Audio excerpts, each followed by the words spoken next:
Assalamualaikum warahmatullahi wabarakatuh. Alhamdulillahirabbil alamin. Allahumma shalli ala sayyidina Muhammad wa ala ali sayyidina Muhammad. Malam ini saya akan membahas perbedaan antara murid dan murad. Murid yaitu yang biasa disebut oleh orang-orang yang bertasawuf itu dengan sebutan salik, orang yang meniti jalan menuju Allah atau orang yang meniti jalan suluk. Sedangkan murad orang yang dikehendaki Allah atau majzub yang ditarik Allah untuk didekatkan kepadanya. Nah, di dalam kitab Al-Hikam perbedaan ini disebutkan oleh beliau Syekh Ibnu Athaillah As-Sakandari, salah satu wali Allah.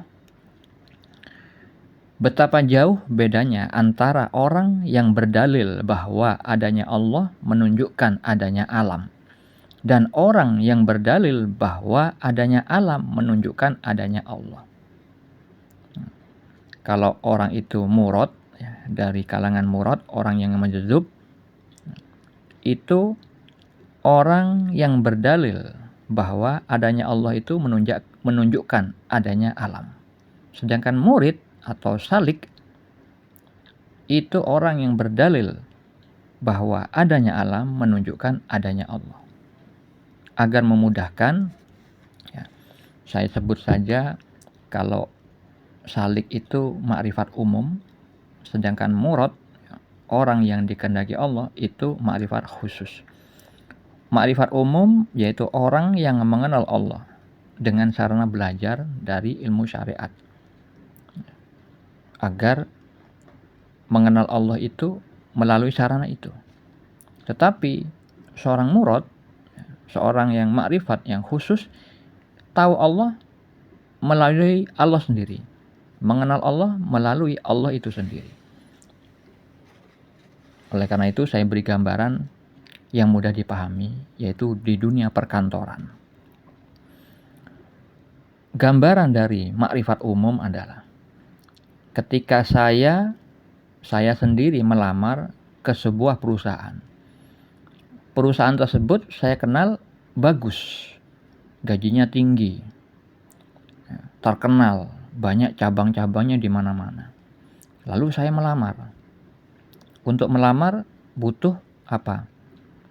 Syarat-syarat yang memang diwajibkan oleh perusahaan tersebut. Akhirnya saya diterima di perusahaan tersebut. Nah, untuk melaksanakan kewajiban saya sebagai seorang karyawan di perusahaan tersebut, harus mengetahui aturan-aturan yang mana aturan itu diberitahukan oleh personalia.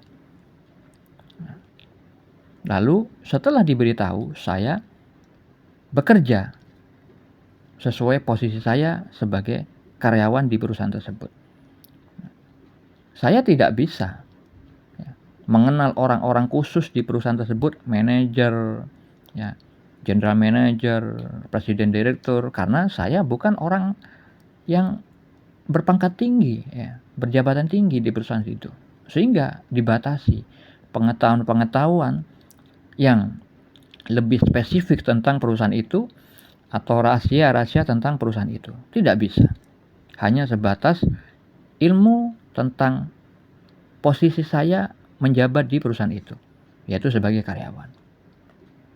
Sedangkan makrifat yang khusus, gambarannya adalah ketika saya disukai secara langsung oleh pemilik perusahaan. Dia menyukai saya, lalu saya diangkat memiliki orang yang memiliki jabatan yang tinggi di perusahaan tersebut. Setelah saya diangkat oleh pemilik perusahaan, saya dikenalkan sendiri oleh si pemilik perusahaan tersebut kepada orang-orang khusus di dalam perusahaan tersebut. Dikenalkan sama GM-nya, maka GM-nya senyum kepada saya.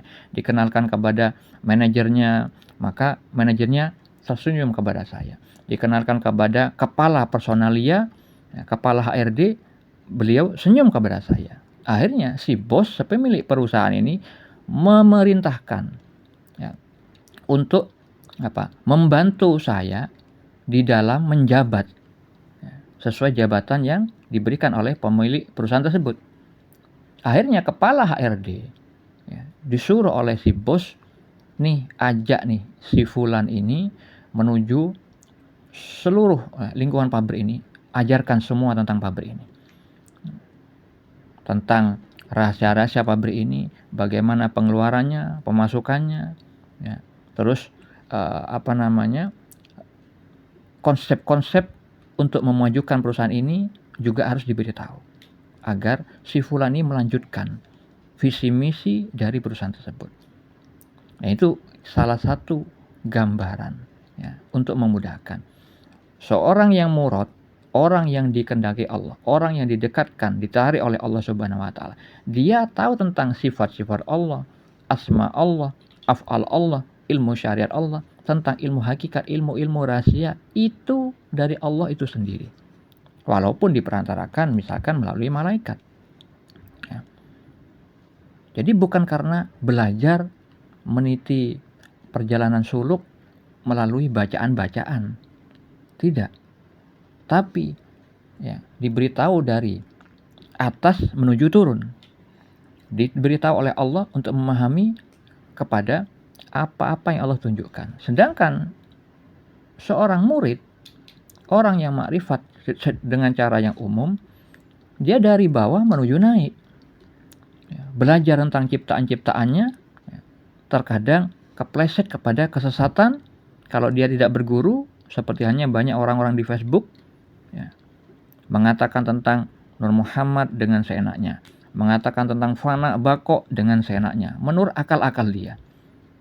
Ketika dia ditanya bagaimana contoh di dalam berkehidupan, nggak tahu. Ya, sebagai contoh, orang yang tersesat itu ketika membicarakan suatu hal, suatu pengertian-pengertian tentang ilmu makrifat, ilmu hakikat, ditanya bagaimana pengaplikasian di dalam berkehidupan, dia tidak paham. Lalu dalilnya mana? Terkait ayat yang kamu bicarakan, menuju ke ayat yang mana? Hadis yang mana? Karena Nabi Muhammad SAW bersabda, tidak akan tersesat selamanya manusia itu kalau berpegang teguh kepada kitabullah, yaitu Al-Quran dan As-Sunnah. Ya. Semua perkataan wali ditiru-tiru sama orang-orang.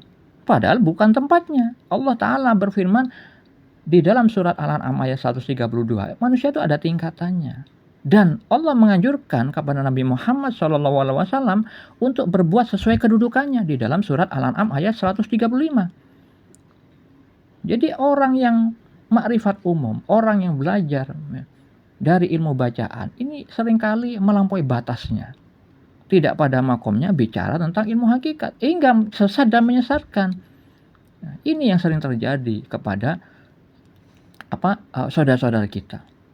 Maka inilah berbahayanya ketika seperti halnya staf baru diterima di suatu perusahaan, nggak kenal ilmu rahasia tentang perusahaan tersebut, belum kenal orang-orang penting di dalam perusahaan tersebut, lalu seenaknya ya membicarakan tentang orang-orang penting di perusahaan tersebut, membicarakan tentang rahasia-rahasia kantor tersebut, padahal nggak punya izin.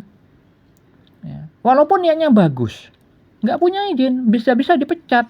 Seperti halnya orang yang mengatakan sesuatu tentang Allah tanpa ilmu pengetahuan, wah itu dosanya sangat besar. Dan alim ulama menjelaskan lebih besar kedudukan dosanya daripada kedudukan dosa syirik. Jadi kalau misalkan murad, orang yang dikehendaki Allah, mengetahui dari Allah untuk menjelaskan tentang ciptaan-ciptaannya, maka ketika itu dia ketika melihat suatu benda, melihat makna. Ketika melihat ciptaannya, dihubungkannya di dalam kolbu si hamba itu mengerti, oh terkait ayat ini, oh terkait hadis ini.